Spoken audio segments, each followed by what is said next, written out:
peuple de Dieu, shalom à vous chers auditeurs, shalom à vous chers publics, fidèles téléspectateurs, vous qui nous suivez depuis vos postes de télévision, d'ordinateur, d'iPad, de téléphone, que sais-je. Je vous salue dans le beau et précieux nom de notre Seigneur Jésus-Christ Nazareth. Je vous souhaite la bienvenue dans votre émission Positivement Vôtre sur votre chaîne 7 TV. C'est votre sœur, la sœur positive. Alors aujourd'hui, pour notre nouvelle émission, nous avons une surprise de taille. Vous ne devinerez jamais sur qui nous avons réussi à mettre la main. Et oui, vous ne devinerez jamais.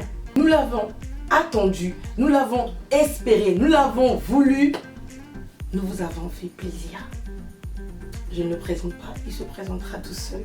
Je vous dis à tout de suite.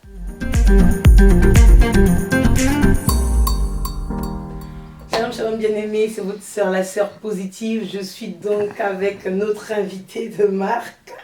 Donc, vous l'avez reconnu, c'est bien lui, le pasteur Lord. Shalom. Shalom, pasteur Lord. Shalom. Sois la bienvenue dans notre émission. Positivement Vôtre. Nous sommes dans la joie, nous sommes très contents. Ça fait des années qu'on essaie de vous avoir avec nous. Ah oui, hein, ça a raté plusieurs fois. Et même, nous nous sommes déplacés à Kinshasa, souvenez-vous. Ah oui, on s'est vu à Kinshasa, oui, c'est vrai. Et on a essayé de faire une émission ensemble, mais... Ça avait raté aussi. Et là, vous êtes un homme, vous avez un agenda de ministre. Pour vous mettre la main dessus, c'est pas évident. Ouais, je vois ça. Mais bon, on est là et je suis heureux d'être là. Merci d'ailleurs pour l'invitation. Merci beaucoup. Alléluia. Merci à vous. Donc, bien aimé, vous voyez de vous-même, c'est bien le pasteur Lord. Et donc, nous sommes dans la joie d'être avec lui cet après-midi à Paris, s'il vous plaît. Et oui, le pasteur Lord donc, est à Paris en ce moment. Il est venu et il nous a ébloui spirituellement, je précise bien entendu. Il nous a donné un message très fort et par la grâce de Dieu, vous pourrez le voir sur notre chaîne 7 TV. Pasteur Lord, Paris, c'est comment? Vous êtes content? C'est bien. Et il fait un peu froid ces derniers temps quand même, beaucoup d'ailleurs. Mais c'est bien, c'est une ville mythique, hein, vraiment. Et on a toujours voulu voir Paris, hein, découvrir un peu tous les beaux sites qu'on voit qu'à la télé. Ah oui. Et donc être sur Paris, c'est bien parce que ça permet de voir tout ça, mais en même temps, de voir des hommes de Dieu ici, voir comment l'œuvre de Dieu avance ici. Nous sommes nés pour l'évangile, ouais. Alléluia. Et d'être invités dans des émissions comme ça qui nous permettent aussi de faire passer un message positif aux gens. Donc pour nous, tout ça c'est Paris, quoi, et c'est magnifique. Alléluia, merci Pasteur Lord. Pasteur Lord, alors, nous vous connaissons. Nous avons connu d'abord en tant que pasteur, un homme de Dieu avec des messages assez incisifs dans les débuts. Et ensuite, nous avons découvert un one-man show. On s'est dit, waouh, pasteur, chanteur. Est-ce que vous pouvez nous expliquer? Alors, à vrai dire, si on doit rentrer vraiment dans l'origine, j'étais d'abord chantre ou adorateur, musicien, comme vous voulez, avant même que je ne devienne pasteur. Seulement, là où j'étais chantre, c'était une petite église. Quand j'ai commencé, depuis mon enfance, je chantais au fait. Je ne savais pas que j'avais le don de prêcher. Je chantais seulement, mais c'était une petite église. Et généralement, lorsque vous êtes dans une église comme ça, c'est quoi, 30, 40, 50 membres, c'est pas beaucoup de gens. Et donc c'est difficile d'avoir un grand impact aussi. Hein. Il faut vraiment la grâce de Dieu. Et c'est là que petit à petit, je suis venu jusqu'à ce que Dieu m'a conduit à être à Philadelphie, chez le pasteur Dallo. Et là, c'est une super grande église. Déjà, quand moi je suis venu à Philadelphie, il devait y avoir minimum à l'époque 4000 personnes. Et aujourd'hui, c'est une église qui a plus de 10 000 personnes. Et là, quand je suis arrivé, c'est vrai que j'étais aussi à la chorale, mais le pasteur a découvert en moi le don de prédicateur. Il a commencé à me laisser prêcher dans les grands cultes, les grands séminaires de l'église. Je prêchais avec lui, j'étais un bébé, j'étais très jeune, je prêchais avec lui. Et du coup, ce qui fait que, comme c'est une grande église, et que tu prêches là-bas, bah, c'est le prédicateur qui est connu, quoi. Donc le chantre, il avait commencé, mais il n'avait pas assez d'éclat. Le prédicateur a profité aussi de l'audience de l'église pour être connu. Et comme c'est une église qui utilise aussi bien les médias sociaux, ce qui fait qu'un peu partout dans le monde, les gens m'ont connu d'abord comme prédicateur. Mais avant le prédicateur, il y avait déjà le chantre. Et c'est après, maintenant, quand je suis allé étudier aux États-Unis, que le Seigneur me dit, mais écoute, tu négliges des choses. Tu négliges un don que je t'ai donné, que tu as dedans de toi. pourquoi tu ne maximises pas le potentiel que je t'ai donné? C'est comme ça que je suis revenu en 2017 avec mon album et les gens se disent ah ben tiens, on a découvert que tu chantes aussi. Mais en réalité, je chantais même bien avant que je ne commence à prêcher. Wow. Alors donc, le public aimerait connaître, le public vous connaît dans les stars, paillettes, dans le glamour, dans tout ce qui est beau, qui est tapageux, qui est luxe. Mais nous, on aimerait savoir. On aimerait savoir qui est véritablement la facette cachée, la face cachée du pasteur Lorlon. Bon, le pasteur Lord, c'est un humain normal, hein, comme tous les autres. Je pense que ce qui fait la différence, finalement, c'est juste la grâce de Dieu et son onction sur notre vie à cause d'une mission particulière. Cette mission qui nous oblige d'être au devant de la scène, chanter. On va pas chanter sous la table, donc il faut, voilà, faut que la voix porte. Prêcher, évidemment, il y a un public. Et quand Dieu fait grâce que le public, c'est un grand public en même temps, et aujourd'hui avec les médias sociaux, donc quand tu prêches et que tu fais, entre guillemets, bien selon les gens, ça fait que tu es connu. Mais c'est pas cette vie-là qu'on a choisie. Moi je suis quelqu'un d'assez normal, je me prends pas trop la tête. Quelqu'un d'assez timide d'ailleurs, et ça m'étonne toujours quand je regarde mes vidéos en train de prêcher ou de chanter. Je suis toujours étonné de voir que c'est moi en fait. J'ai quand même l'impression que c'est pas moi, c'est comme si, voilà, hein, on m'a possédé, et c'est le Saint-Esprit qui vient me posséder justement pour que je fasse ça. Mais sinon après, hors caméra, je suis très timide, généralement dans un coin, j'aime pas trop déranger les gens, et très casanier, je sors pas. Je peux faire une semaine dans ma chambre sans bouger, surtout quand j'ai rien à faire.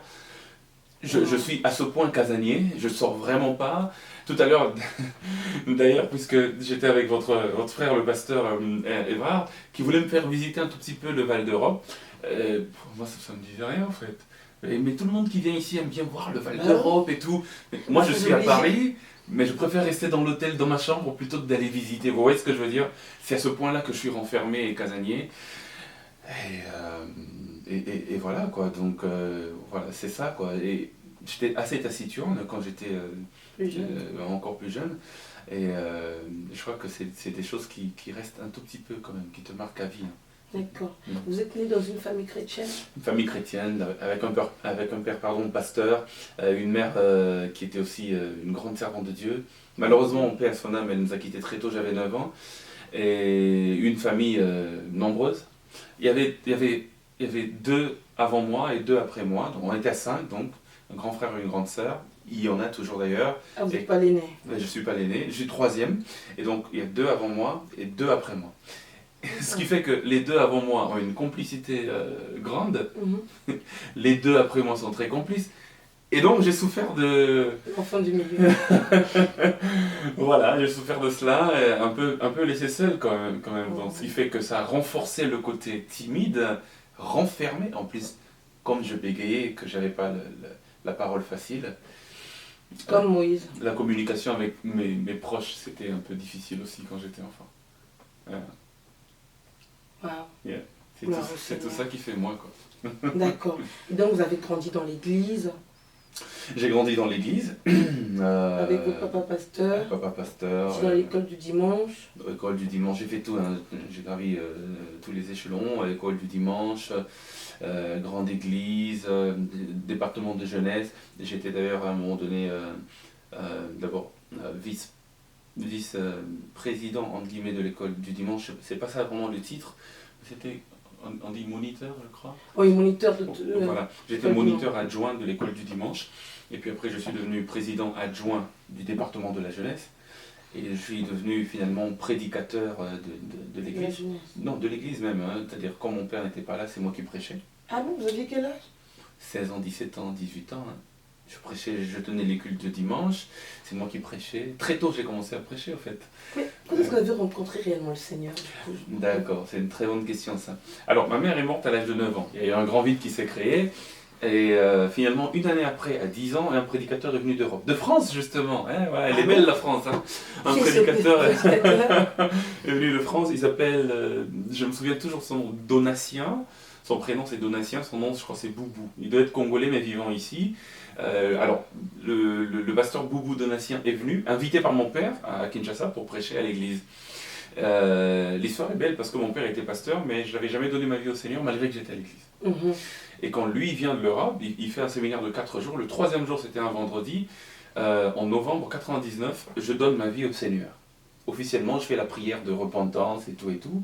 J'avais 10 ans. Donc je donne ma vie au Seigneur. Et à partir de ce moment-là, de manière très consciente, j'ai commencé à marcher avec le Seigneur. À 10 ans? À 10 ans. Est-ce qu'un jeune enfant de 10 ans peut vraiment marcher avec le Seigneur de manière consciente? Et oui. À partir de ce jour-là, j'ai marché avec le Seigneur, j'ai eu des expériences spirituelles formidables. Et très tôt, vers 14-15 ans, Dieu me dira exactement ce qu'il m'a appelé à faire dans ma vie. Et c'est là que j'ai eu mon appel pour le ministère. À 10 ans, c'était l'appel au salut. À 15 ans à peu près, l'appel au ministère. Et là, j'ai commencé, à partir de ce moment-là, à prêcher l'évangile. Jusqu'à aujourd'hui. Et comment s'appelait l'église de votre père? Aumônerie, parce que c'est une église baptiste, des protestants. Aumônerie protestante de l'IBTP Ngaliema. La paroisse s'appelle Terre Promise. D'accord. Donc je suis un enfant de la Terre Promise à Kinshasa. Waouh. Waouh, Seigneur. Mais du coup, quelle est votre vision? Par rapport à l'œuvre de Dieu? Oui, quelle est votre façon de voir les choses? Pour moi, c'est simple. Comment je me vois moi? Je me vois moi comme quelqu'un en mission, en fait. Je sais que le corps que Dieu m'a formé, parce que moi je ne suis pas corps, je suis esprit. En réalité, l'homme c'est l'esprit, hein, le corps c'est juste une enveloppe. Le corps que Dieu m'a formé, c'est pour une mission. Parce qu'aucun esprit ne peut influencer la terre s'il n'a pas de corps. C'est pour cela que même Dieu a dû s'incarner en corps pour sauver et influencer le monde, et venir en chair. Donc moi je considère que je suis esprit depuis longtemps, depuis l'éternité passée. Dieu me connaît, parce qu'il dit: je vous ai connu d'avance.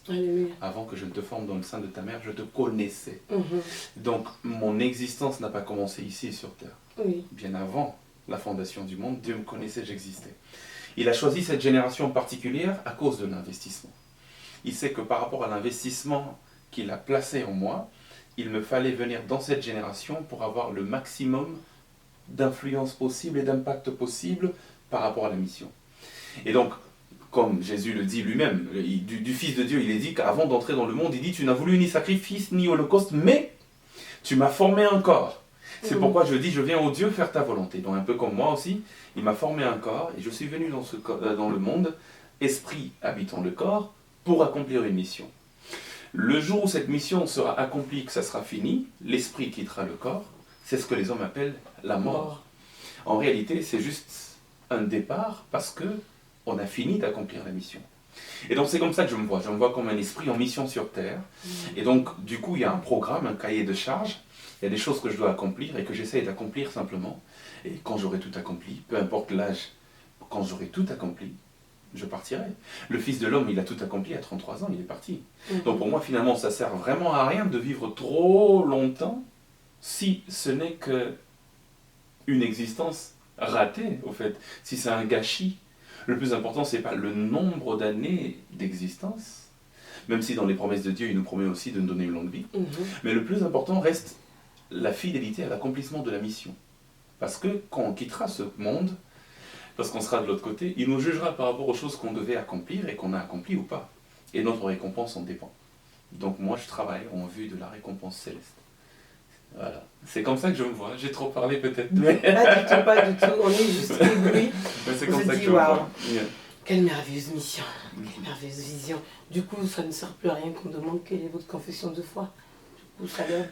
Oui, je suis chrétien déjà. Bon, il est vrai que dans le christianisme, il y a beaucoup de dénominations. Il y a les baptistes, il y a les pentecôtistes. J'ai commencé chez les baptistes. Mon père est baptiste, pasteur baptiste.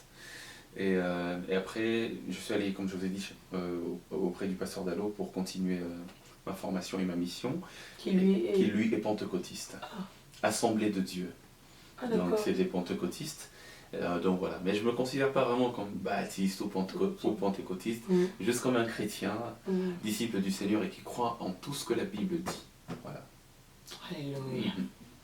Merci, pasteur. Shalom à vous, bien-aimés, pour vous qui venez de nous retrouver en ce moment. Nous sommes donc dans notre émission préférée, possiblement vôtre sur votre chaîne préférée, Seb TV. Nous sommes avec votre invité, notre invité, le pasteur Lord Lombo. Et maintenant, nous allons rentrer dans notre rubrique que nous intitulons Actualité.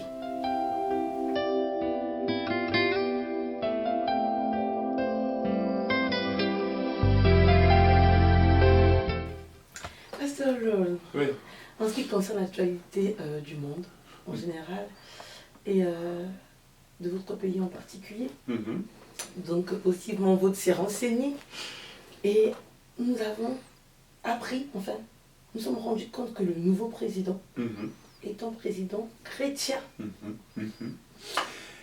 Il ne le cache pas, et en plus le nouveau président il est membre de mon église. Hein. Non. Ben oui, c'est un fils très spirituel du pasteur Dalo, président Félix Tshisekedi. Il prie à l'église Philadelphie Gombe à Kinshasa, que dirige l'un de nos pères, le pasteur Ken Lwamba. Donc vous le connaissiez, enfin vous l'aviez déjà vu avant qu'il devienne... Oui, bien sûr, avant même qu'il devienne président, il venait à l'église. Maintenant qu'il est président, depuis l'investiture déjà, il est venu à l'église une fois, et l'église, les pasteurs ont prié pour lui. C'est partout sur le net, hein. On a prié pour lui. Et après ça, il est vrai qu'il est entré dans sa tâche de président, mais il continue de prier, hein. Il ne le cache pas. Dernièrement, il y a eu le discours sur l'état de la nation. Oui. Il l'a dit encore clairement, hein. Il affirme clairement sa chrétienté. Il a même fini par un passage biblique à la fin du discours. Et donc c'est quelqu'un qui est une inspiration. Hein. Waouh! Et du coup, est-ce que ça change quelque chose pour les pasteurs ou pour les chrétiens en général? Est-ce que ça a apporté un plus?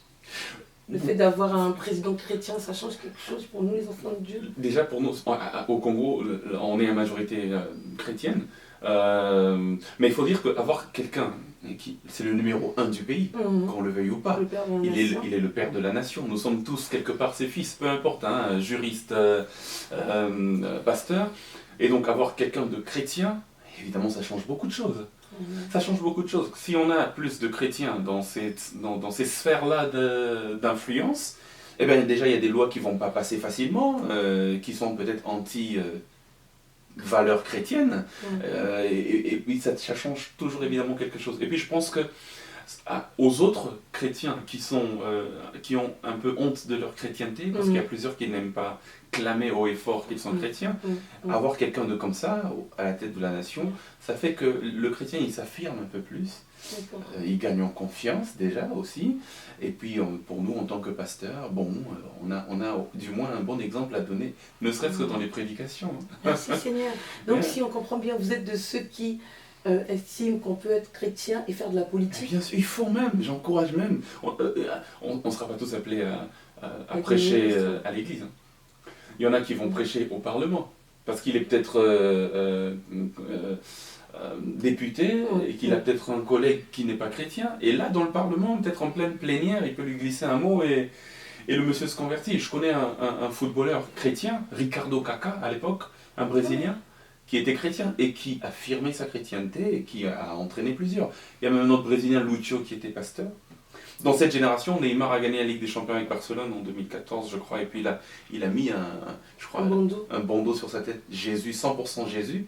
Mais rien que ça, c'est important. On ne sait pas l'influence que ça peut avoir. Ça évangélise. Il est important d'avoir des chrétiens pas qu'à l'église.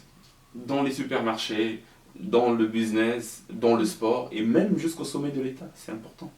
D'accord. Donc si vous on propose un poste en tant que ministre d'État, vous l'acceptez? Moi peut-être non, en fonction de mon appel, parce qu'en même temps il ne faut pas non plus se perdre. Hein. Chacun a son appel spécifique. Mais je crois qu'autant que Dieu appelle les gens à être pasteurs, autant qu'il appelle des gens à être businessmen, c'est aussi tout un appel. Hein. Parce qu'il y a des dons particuliers qu'il te donne en fonction de cela. Autant Dieu appelle aussi les gens à être des hommes politiques. Donc on ne peut pas être les deux. Il y en a aussi qui sont bivocationnels, hein, et qui font 2, 3, 4, 5. David, c'était un homme de Dieu, mais aussi un homme d'État. Et dans la Bible est remplie de gens. Les gens que nous lisons dans la Bible, les Daniel, les David, les Moïse, c'est des hommes politiques au fait. Hein. C'est des hommes politiques, des hommes qui ont eu un impact considérable dans la destinée de leur nation. Et donc je crois que ce n'est pas incompatible. D'accord. Merci homme de Dieu. Pasteur Lord. Ouais. J'essaie de faire un peu avec le bel accent anglais, comme hier. Pasteur Rhodes. Vous êtes à la fois pasteur, vous êtes à la fois chant de l'Éternel. Ouais. Alors du coup, c'est une richesse. C'est une richesse pour vous, c'est une richesse pour nous. Du coup, vous pourrez nous éclairer avec cette double casquette. Quel regard posez-vous sur l'Église d'aujourd'hui en tant que pasteur et en tant que chanteur? Vous avez la possibilité d'avoir les deux regards. Moi, je crois que, pour moi, en général, lorsque je fais une étude sur cette génération, sur l'Église d'aujourd'hui, j'ai comme l'impression que, majoritairement, en général, elle est beaucoup plus, malheureusement, superficielle que profonde. Et c'est dur, c'est vrai, dur comme propos, je peux imaginer, mais c'est vrai. Déjà, en termes de message que l'on prêche, on est plus dans le secondaire que dans le principal. J'ai comme l'impression que la génération d'aujourd'hui, elle souffre du bling-bling. On veut briller, on veut facilement monter sans s'être enraciné dans le fondamental.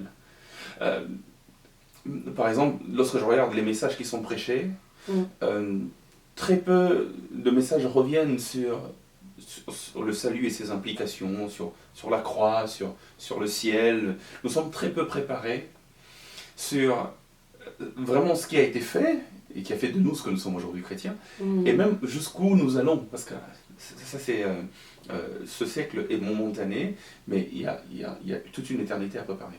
Nous sommes beaucoup plus fixés sur tout ce qui fait le bonheur de l'homme dans le siècle présent. Et malheureusement, en nous fixant beaucoup sur ce qui fait le bonheur de l'homme dans le siècle présent, nous ratons et nous faisons rater des choses beaucoup plus importantes que cela.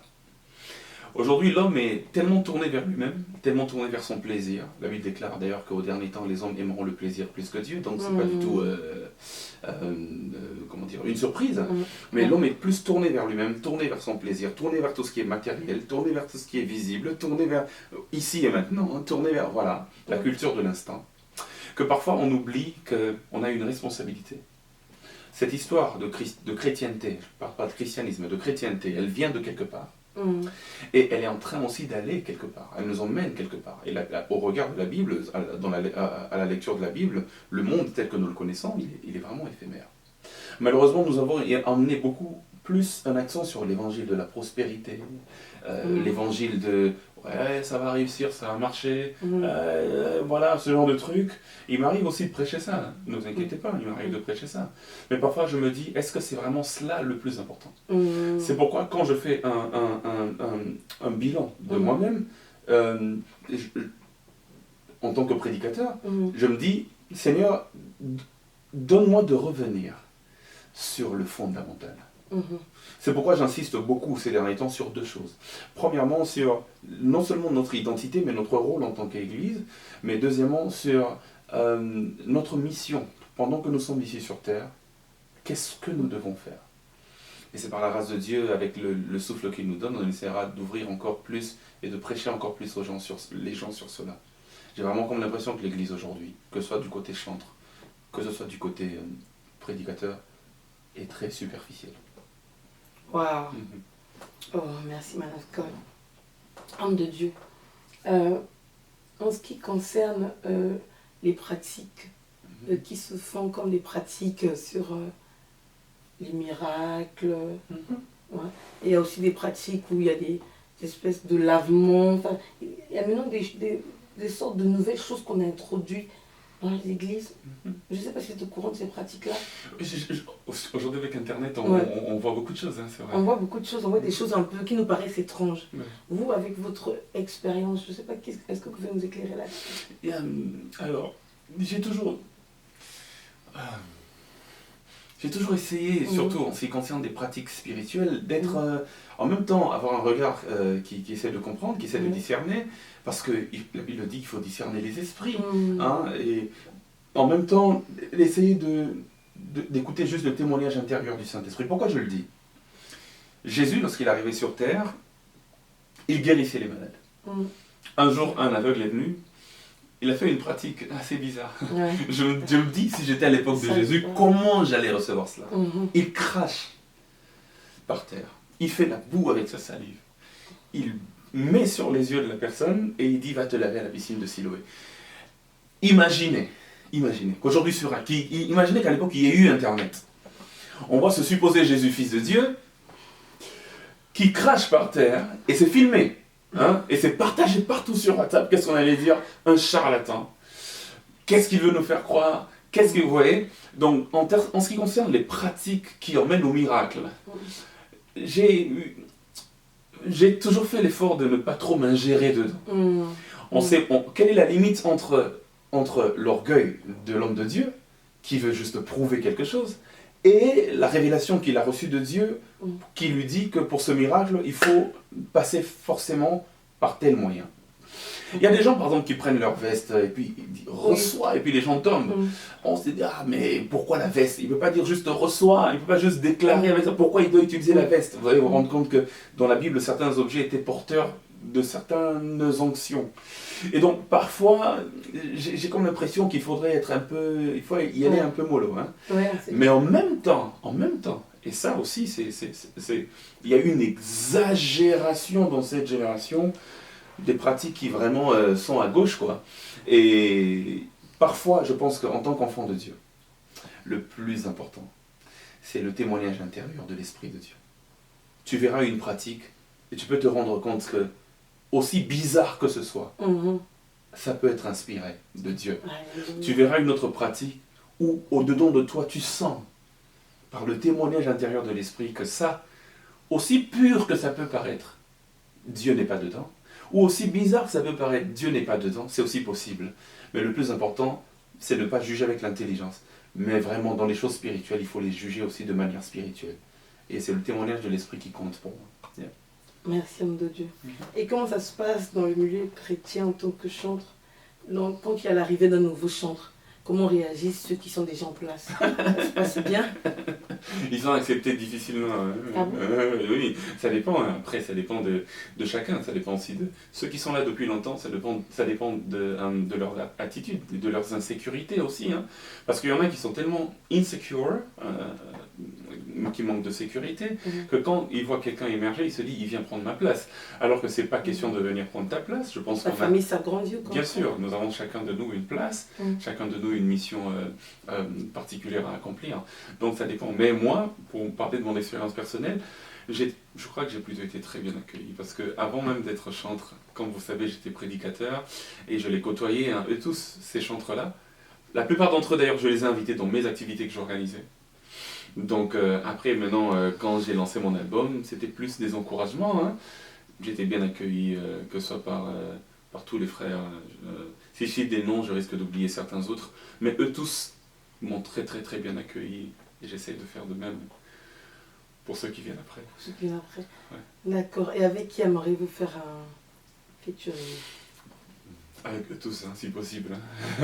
J'en ai déjà fait pas mal avec beaucoup. En ce moment-ci, si je dois faire un featuring avec quelqu'un, on doit rester au Congo, à Kinshasa, je dirais peut-être un jour. Mais moi, je regarde plus à ceux qui viennent, hein, c'est-à-dire à ceux qui sont en train d'émerger. Ah, peut-être Rosny, Kaïba, papa. C'est prophétique, c'est ce que j'allais dire. C'est ce que j'allais vous proposer. C'est vrai, hein. Peut-être Rosny, Kaïba. Spirituel. Ou peut-être les vieux. Ah, voilà. Oh, il y en a un que j'ai failli oublier. Papa Cool, Matopé. Ah oui, lui, ça fait longtemps, il date. Le jour où je fais un featuring avec Papa Cool, non, mon cœur sera comblé, quoi. Papa Cool, Matopé. C'est mon inspiration. L'appel. C'est lui qui m'a donné l'envie de faire l'appel de votre fils. Ouais. Papa Cool, Matopé, là où vous êtes. Shalom. Alléluia. Et qu'est-ce que vous considérez comme votre plus belle réussite? Ah, ça c'est une question tellement profonde. Ouais. Là, nous prenons aussi les questions des internautes. Ok. Alors, ma plus belle réussite dans le ministère? Dans le ministère, dans la vie en général? Dans la vie en général, dans le chant aussi. Non, moi en général, tout ce que j'ai fait, je ne le regarde plus. En général. Je regarde toujours à ce que je dois encore faire. Donc ce que je considère comme ma plus belle réussite, c'est ma prochaine réalisation. Vous ne la connaissez pas encore, mais c'est ça ma plus belle réussite. c'est toujours la prochaine réalisation qui est pour moi la plus belle réussite. Parce qu'avant même que ça ne soit une réussite pour les hommes, je visualise ça, je vis ça. En ce moment-ci, l'album n'est pas encore sorti, mais il est tellement profond, pour moi, c'est ma plus belle réussite. Je ne parlerai même plus d'Emmanuel ou de Yahweh Lopa, c'est déjà passé. Pour moi, c'est... Non, il y a des choses que vous n'avez pas encore découvertes. Et c'est ça, là, ma plus belle réussite. Et quel est votre plus gros échec, si on peut appeler ça comme ça? Alors, mon plus gros échec... Est-ce que je peux citer Nelson Mandela? Nelson Mandela, c'est pas Nelson Mandela mon plus gros échec, hein, je ne l'ai pas créé, mais je veux dire, je vais citer une de ses célèbres phrases qui dit que on n'échoue vraiment jamais quand on apprend. Quand on apprend. Ouais, il dit qu'il n'échoue jamais lui. Soit il réussit, soit il apprend. Et donc j'ai vraiment intériorisé cela. Et dernièrement, j'ai entendu José Mourinho le dire aussi, en le citant d'ailleurs. Vous connaissez José Mourinho? un très célèbre coach de football. Je l'ai entendu parler de ça. Le producteur connaît les noms. Et donc, voilà, je crois qu'il n'y a pas vraiment d'échec. J'ai seulement beaucoup appris et ça m'a rendu très sage. Alléluia.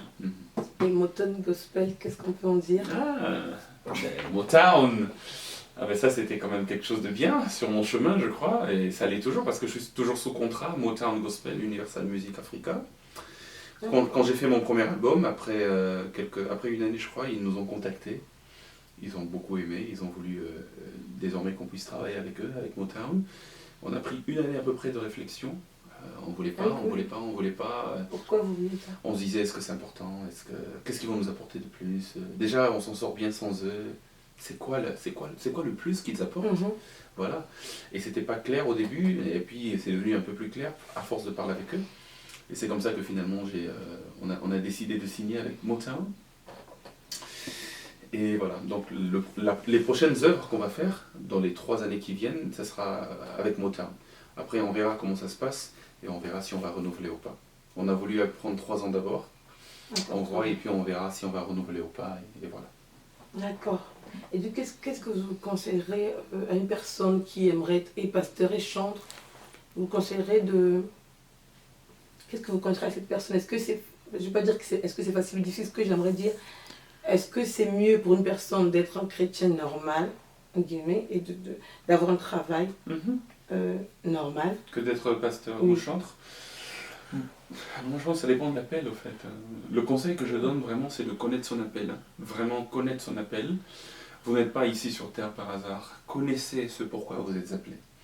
Une fois que vous savez ce pourquoi vous êtes appelé, aussi difficile que ça puisse vous paraître, dites-vous que la meilleure décision à prendre, c'est de vivre selon son appel. Ça peut être l'appel de pasteur, ça peut être l'appel de chantre, ça peut être l'appel de chrétien normal, comme vous dites. Après, je ne considère pas qu'il y a vraiment de chrétien normal. Déjà, être chrétien, c'est anormal, c'est extraordinaire, c'est surnaturel. Et donc, je crois que peu importe l'appel que l'on a, il faut vivre selon cela. Parce que je ne vais pas donner l'impression que, ok, on est chrétien normal, et puis si on veut être pasteur, bon, on saute dans cela. Non, il y a beaucoup de gens qui sont devenus pasteurs sans être appelés. Et ça, c'est dangereux. Et je pense que le plus important, c'est juste de connaître son appel, vraiment. Et en fonction de son appel, là, le conseil deviendra un peu plus spécifique déjà. Et en fonction de son appel, on doit vivre comme ça. Et parce que n'oublions jamais, peu importe ce qu'on fait sur terre, on rendra des comptes. Au Seigneur. Ah oui, le souffle qui nous prête là chaque jour, on rendra des comptes. Qu'est-ce qu'on a fait avec? Et pour ne pas rougir ce jour-là, il faut faire ce qu'on est appelé à faire. Et donc il faut connaître son appel. Mais matériellement parlant, est-ce que c'est dur de vivre en tant que pasteur et chantre? Non, Dieu est un très bon payeur, hein. Dieu est un très bon boss. Il prend bien soin de ses enfants. D'ailleurs, Jésus, il est tellement conscient que Dieu, son Père, prend très bien soin de ses enfants, que lorsqu'il envoie les disciples en mission, il leur dit « Ne prenez pas d'argent. Allez seulement avec votre bateau. » Vous imaginez? Il vous envoie dans une ville différente, il dit « Ne prends pas d'argent. Va seulement avec ton bâton. Et ton Père qui est dans les cieux prendra soin de toi. » Il est tellement conscient que son Père est responsable. Et donc je pense que Dieu prend soin de nous. Mais seulement ce que je conseille aux enfants de Dieu, c'est que il est bien de vivre de l'œuvre de Dieu. Parce que c'est biblique. La Bible dit, tu ne muselleras pas le bœuf qui fout le grain. Et la Bible dit que celui à qui on enseigne la parole, qu'il donne une part de ses biens à celui qui l'enseigne. Et Dieu d'ailleurs, pour que ses serviteurs ne puissent pas mourir de faim, avait organisé en Israël toute une façon de faire, telle sorte que chaque tribu devait verser la dîme à la tribu de Lévi, aux prêtres dans le temple, pour qu'ils aient toujours de quoi manger, et qu'ils ne manquent de rien. Donc, il y a toute une organisation qui se fait. Dans des églises d'ailleurs où administrativement ils sont plus avancés, le pasteur peut même avoir un salaire et vivre de son travail. Ce n'est pas du tout un péché, la Bible encourage cela même. Seulement, il est important, de temps en temps, en tant que pasteur, pour ne pas altérer la pureté de ton message. Oui. Et pour ne pas, oui, surtout pour ne pas altérer la pureté de ton message, s'il y a une autre source de revenus, tu peux commencer peut-être un business. Pas forcément que tu sois là. S'il y a quelque chose d'autre que tu peux faire, c'est bien. L'apôtre Paul lui-même, d'ailleurs, il était un faiseur de tentes. Hein. Il faisait les tentes et il vivait de cela aussi, hein, malgré toutes les missions finalement qu'il avait. Et donc je crois que c'est important, parce que le piège, c'est que tellement tu veux l'argent et qu'il n'y a pas l'argent, et tu es pasteur, tu as des membres, tu commences tout le temps à prêcher sur l'argent, l'argent, l'argent. Donnez, donnez, donnez, Dieu vous donnera. Payez vos dîmes, vous ne vous donnez pas, vous irez en enfer. Ça risque d'altérer la pureté du message parce que tu veux vivre de cela. Mais quand tu as une autre source d'entrée, tu prêches tout ce que Dieu veut que tu prêches sans forcément insister sur quelque chose par motif personnel hein, ou par ambition personnelle. Vous voyez, juste pour préserver le cœur, s'il y a une autre source d'entrée, c'est bien. Mais il n'est pas du tout un péché qu'un homme de Dieu vive de son travail. Et c'est même biblique. Tu ne muselleras pas le bœuf qui fout le grain. Merci, pasteur Georges. S'il y a un message que j'aimerais vraiment dire aux gens, c'est ce message que je considère comme l'un des messages qui m'a vraiment conduit durant toutes ces années, surtout ces 3 dernières années. Le Seigneur me disait, il m'a fait un reproche, je l'ai dit tout à l'heure dans l'émission d'ailleurs, que j'ai beaucoup investi en toi, malheureusement tu n'exploites pas tout ce que je te donne. Je pense que Dieu, il nous demandera des comptes. Et un jour il m'a dit une phrase qui m'est restée dans la tête, il dit, quand je t'ai donné 5 talents, ne meurs pas en n'ayant exploité que 2. Il faut maximiser. Je considère qu'en chacun de nous, Dieu a investi. Nous avons quelque chose à donner. Pierre le disait d'une manière assez différente et assez très profonde. Il dit, je n'ai ni argent ni or, mais ce que j'ai, je te le donne. Tu ne peux ne pas avoir l'argent, tu ne peux ne pas avoir l'or de ce monde où ton compte en banque peut être vide. Mais Pierre dit, je n'ai ni argent ni or, c'est vrai, mais ce que j'ai quand même quelque chose, qui n'est peut-être pas matériel, mais j'ai quelque chose. Et vous avez quelque chose, vous avez un don, peut-être d'écrire, peut-être juste de réfléchir de manière extraordinaire, peut-être de chanter, peut-être de prêcher, peut-être de préparer, de faire la cuisine, mais vous avez quelque chose. Et ce que Dieu veut, quand il a investi en nous, c'est que nous puissions produire au maximum. Vous connaissez la parabole de cet homme qui avait donné 5 talents à un de ses serviteurs, 2 à un autre, et 1 au dernier, et qui finalement, quand il est revenu de voyage, attendait à ce qu'il produise. Celui qui avait 5 a produit 5 autres, ça faisait 10. Celui qui avait 2 a produit 2 autres, ça faisait 4. Celui qui avait 1 est allé le cacher, et il a été sévèrement puni à cause de cela. Il y a un moment où Dieu regardera ce qu'il t'a donné, et il voudra que tu dises, que tu rendes des comptes. C'est pour cela que moi je vis comme ça. Je regarde à moi-même, au-dedans de moi. J'essaye de me découvrir. Beaucoup d'entre nous, nous essayons de découvrir plusieurs choses, plusieurs pays. Mais est-ce que vous vous êtes déjà découvert vous-même? Est-ce que vous connaissez vos forces? Est-ce que vous connaissez vos faiblesses? Est-ce que vous connaissez vos talents? Est-ce que vous connaissez vos dons? Il faut les connaître. Il faut en être conscient et il faut les exploiter. N'attendez pas forcément à avoir un éclat mondial. N'attendez pas forcément à être connu partout, parce que l'un des péchés de ce siècle, c'est de vouloir à tout prix être la prochaine célébrité. L'éclat, c'est Dieu qui le donne. L'aura, c'est Dieu qui donne ces choses. Vous devez savoir qu'une étoile va toujours différer d'une autre étoile par sa manière de briller. Certains brilleront sur 100, d'autres sur 1000, d'autres sur 10 000, d'autres sur 1 million. C'est Dieu qui définit l'éclat. Mais c'est à nous de commencer à exercer la mission que Dieu nous a donnée. Vous allez vous rendre compte qu'on peut être 10 000 chantres. Il y aura toujours un qui sera plus célèbre que tous les autres. et l'autre qui sera peut-être le moins célèbre de tous les autres. Mais le plus important, ce n'est pas combien de vies tu as influencé. Le plus important, c'est est-ce que toi, tu as exploité ton don? Si tu l'exploites et que 2 sont bénis, gloire à Dieu. Si tu l'exploites et que 100 sont bénis, gloire à Dieu. Si tu l'exploites et que 1 milliard sont bénis, gloire à Dieu. Toi, ne fixe pas ton regard sur le nombre de personnes qui sont influencées. Fixe plutôt ton regard sur ta part de responsabilité et ce que toi tu fais pour que le royaume des cieux avance. Et c'est Dieu qui définira comment tu brilleras. Que Dieu te bénisse. Merci, homme de Dieu, pour ce message poignant, pour ce message incisif. Comme nous vous connaissons, c'est votre signature. Pour ceux qui ont l'habitude de suivre vos messages, courts mais poignants, concis, précis. Homme de Dieu, quels sont les projets de l'homme de Dieu, justement, pour cette nouvelle année 2020? Quels sont vos projets? Okay. Il y a beaucoup de projets. Je vais parler de 3 casquettes. Premièrement, la casquette d'écrivain. Il y a mon 2e livre qui sort, après le premier. D'ailleurs, j'invite ceux qui n'ont jamais lu Les Ténèbres de Dieu, de le commander sur Amazon. C'est là. Et puis, mais le 2e est en train de sortir, si tout va bien, dans le premier semestre du mois de l'année 2020. Le premier est sorti quand? Le premier était sorti en 2016, au mois de juillet. Les Ténèbres de Dieu. Les Ténèbres de Dieu. Et c'est très profond. Ça parlait du processus de préparation avant l'exposition. Dieu nous prépare avant de nous exposer à la grandeur. Mais de manière très poétique, avec une belle métaphore, les ténèbres de Dieu, pour ceux qui liront, ils comprendront. Et c'est biblique, parce que tout a été tiré de la Bible.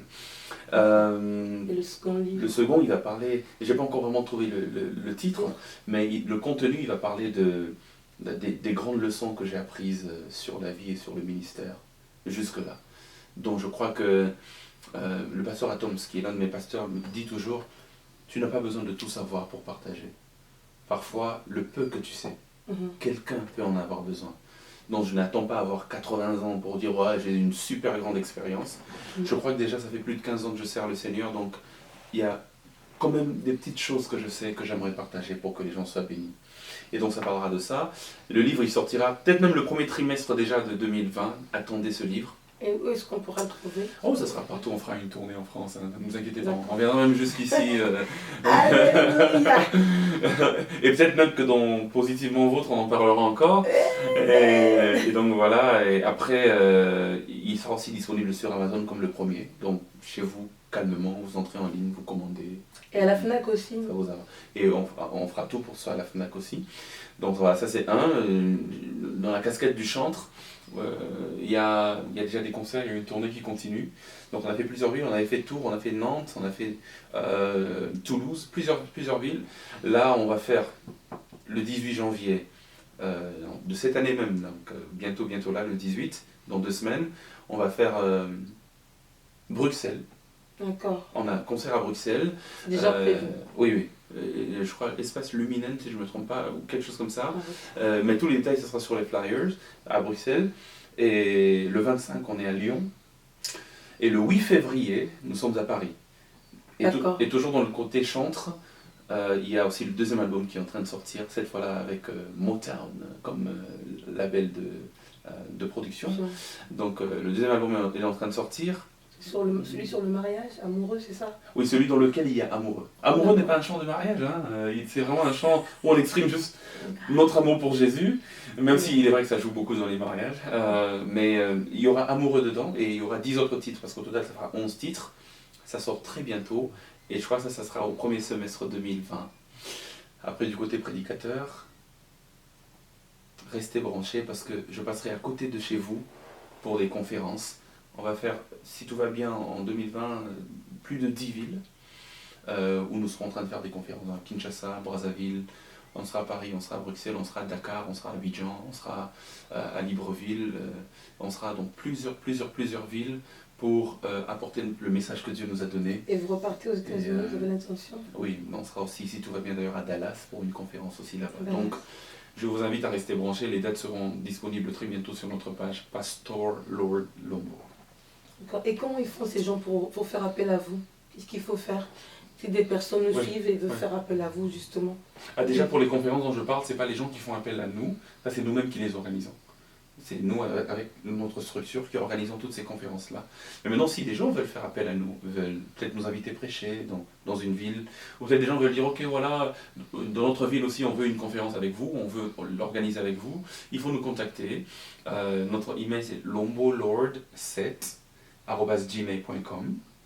Donc lombolord7@gmail.com. Par email. Et par email. Et si c'est le côté musical qui veut être sollicité, alors là il faut contacter notre manager.